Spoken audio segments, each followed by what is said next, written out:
அல்லாஹுடைய அரசில ஒரு வார்த்தை ஒன்று எழுதியிருக்கிறோம். என்ன வார்த்தை தெரியுமா? சபகத் ரஹ்மதி கதபி ரப்பி. அன்பானவர்களே, எவ்வளவு ஆச்சரியமான வசனம் தெரியுமா?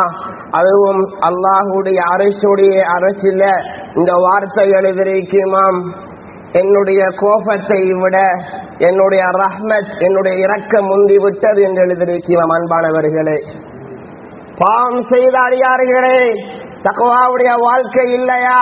அல்லாஹ்வுடைய ரஹ்மத்தை கண்டு நிராசை அடைந்திட வேண்டாம். அல்லாஹ்வுடைய ரஹ்மத் கிடைக்கும் என்பதில் எவ்விதமான சந்தேகமும் கிடையாது. ரஹ்மத் என்றால் அல்லாஹ்வுடைய இரக்கம். பரக்கத் என்றா என்ன தெரியுமா? பரக்கத் என்றா வேற, ரஹ்மத் என்றா வேற. ரஹ்மத் என்றா அல்லாஹ்வுடைய இரக்கம். அன்பானவர்களே, பரக்கத் என்றா என்ன தெரியுமா? 5000 ரூபாய் என்னிடம் இருக்கிறது, அதை 10,000 வேலையை செய்யும். 15,000 என்னிடம் இருக்கிறது, அது 25,000 பெருமதியான வேலையை செய்யும். என்னிடத்தில் 2 குழந்தைகள் இருக்கிறார்கள். அந்த 2 குழந்தைகளையும் ஹாஃபிஸாக, ஆலிமாக, தாயியாக மரணிக்க செய்துவிட்டு யார் மரணிக்கிறாரோ இதற்கு பேர்தான் பரக்கத். இதற்கு பேருதான் வானத்தில பெய்யக்கூடிய மழைக்கு பேரும் பரக்கத்து தான். ஜம்சம் தண்ணி, அது பரக்கத். இதெல்லாம் பரக்கத்துக்குரிய இடம். மக்கா, மதீனா பரக்கத்துக்குரிய இடம். ஆனா ரஹ்மத் என்ன தெரியுமா? அல்லாஹ்வுடைய இரக்கம். அல்லாஹ்வுடைய இரக்கம். அல்லாஹ்வுடைய இரக்கத்தை சம்பாதிப்பதற்காக வேண்டி ஹஜ்ரத் ஸல்லல்லாஹு அலைஹி வஸல்லம் சில வழிமுறைகளை சொல்லி தந்திருக்கிறார்கள். அதில் முதலாவது வழிமுறை என்ன தெரியுமா? உறவுகளோடு சேர்ந்து வாழ வேண்டும். அன்பானவர்களே, உறவுகளோடு சேர்ந்து வாழ வேண்டும். அதே உறவுகளை யாரை துண்டித்து உலகத்தில் வாழ்கிறார்களோ அவர்களுக்கு அல்லாஹ்வுடைய கோபம் உண்டாகும் என்பதாக ஹஜ்ரத் ஸல்லல்லாஹு அலைஹி வஸல்லம் சொன்னார்கள். அல்லாஹ்வுடைய கோபத்தை சம்பாதிக்க கூடியவர்களாக மாறிவிடக் கூடாது.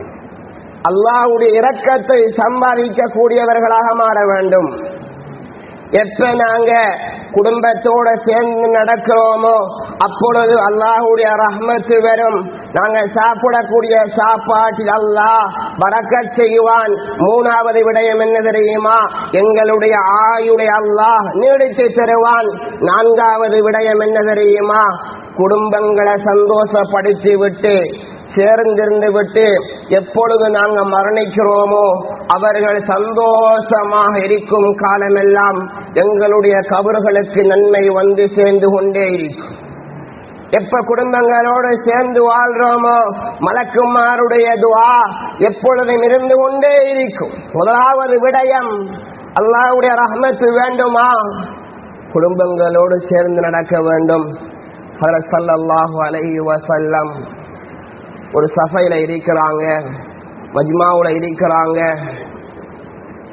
சொன்னாங்க அந்த சஃபையை பார்த்து, லா தன்ஸில் ரஹ்மத்தன் அலா கௌம் ஃபீஹி காஸியுர் ரஹீம். இந்த கூட்டத்தில் உறவுகளை முறிச்சு கொண்டு அந்த கூட்டத்தில் இருக்கிறார்களோ அவர்கள் இருக்கக்கூடிய சந்தர்ப்பத்தில் அல்லாஹ்வுடைய ரஹ்மத் இறங்காதண்டாங்க. ஒரு மனிதர் அப்படியே எழும்பி வெளியால சென்று விட்டு கொஞ்ச நேரத்துக்கு பின்னால வந்து அமர்ந்திருந்தாரு.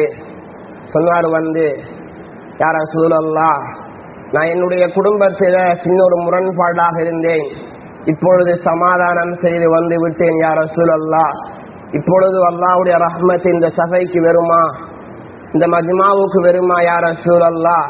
சொன்னாங்க ஸல்லல்லாஹு அலைஹி வஸல்லம், இப்பொழுது அல்லாஹ்வுடைய ரஹ்மத், அல்லாஹ்வுடைய இரக்கம் இந்த சபைக்கு வரும், வந்து உட்காருங்கள் என்றார்கள்.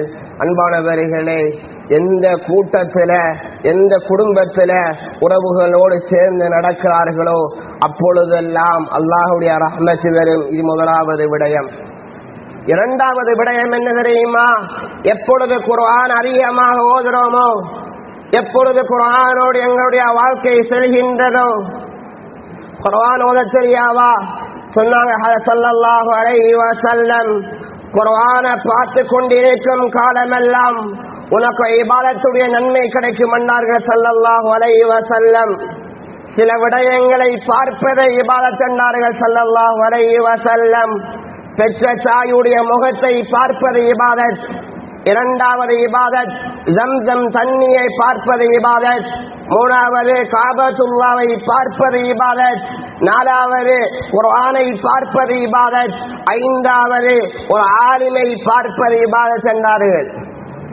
ஒரு ஆலிமை பார்ப்பது இபாதத். குர்ஆனை நீங்க எப்போ ஓதுறீங்களோ, குர்ஆனோடு எப்போ உங்களுடைய வாழ்க்கை செல்கின்றதோ அப்பொழுதெல்லாம் அல்லாஹ்வுடைய ரஹ்மத்து வந்து கொண்டே இருக்கும்.